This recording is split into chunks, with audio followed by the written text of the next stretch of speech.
Olá, eu sou o aluno Paulo Eduardo do Convênio B e estou aqui para apresentar o meu trabalho avaliativo de Biologia sobre a temática botânica.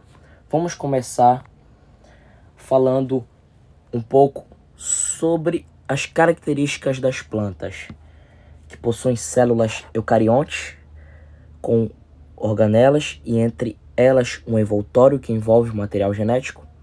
São multicelulares, possuem muitas células e também são seres autotróficos fotossintetizantes, que acaba tendo como obrigatoriedade o processo de fotossíntese. Vamos falar agora dos grupamentos, que são divididos em dois: as plantas vasculares, que possuem os vasos condutores de seiva, que são floema e xilema, e as plantas avasculares. Temos como vascular as pteridófitas, gimnospermas e angiospermas, e a única avascular, briófitas. Por isso vamos dar início, e elas são antóceros. Agora vamos falar das pteridófitas. Também são encontradas em ambientes úmidos. Suas estruturas são compostas por raízes, caules e folhas. São plantas vasculares. Diferente das briófitas, agora elas possuem os vasos condutores de seiva, o xilema, o floema. Sua reprodução é sexuada ou assexuada. Sexuada por meio da troca de gametas e assexuada por meio de brotamento. Elas podem ser samambaia, avencas e cavalhinhas. Já as gimnospermas, vamos ter agora fatores evolutivos muito mais importantes. Elas continuam sendo plantas vasculares, assim como pteridófitas. São plantas fanerógamas, diferentes, porque agora elas vão ter suas estruturas de reprodução visíveis, se apresentando de forma visível. São plantas também anemófilas, que é uma forma de polinização pela qual o pólen é distribuído pelo vento. Seus gametas não são flagelados, ou seja, não vai necessitar agora de água do meio ambiente para ocorrer a fecundação. E suas estruturas são raiz, caule, folha. E agora o fator evolutivo muito importante: a partir das gimnospermas vai ter semente e os estróbilos. Elas podem ser a araucária e o pinheiro do Paraná. Agora falando da angiosperma. Também plantas vasculares que possuem vasos condutores de seiva.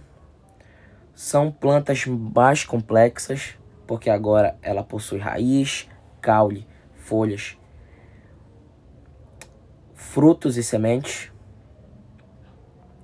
São hidrodependentes, ou seja, não necessitam da água para a fecundação, porque agora elas possuem o tubo polínico, que contribui para a fecundação.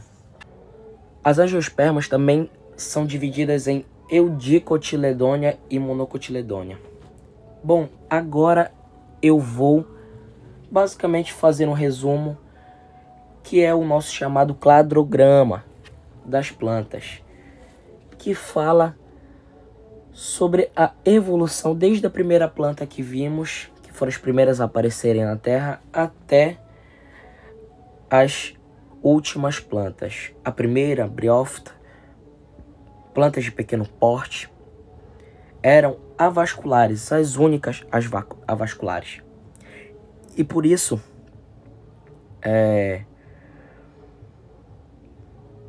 acabavam tendo como transporte de substâncias de célula em célula, que no caso era o processo conhecido como difusão. De briófitas para pteridófitas, aconteceram algumas mudanças. As pteridófitas passaram a adquirir folhas e caule. Sua reprodução também era sexuada e assexuada.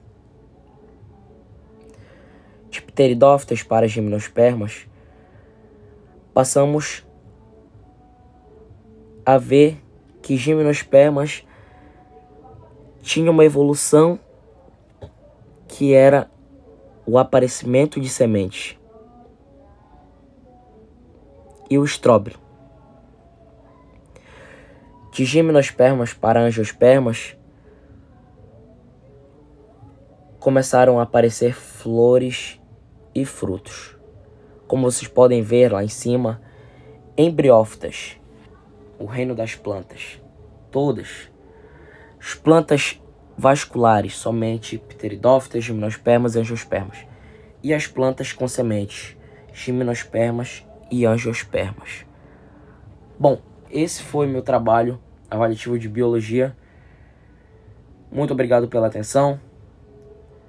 Até logo.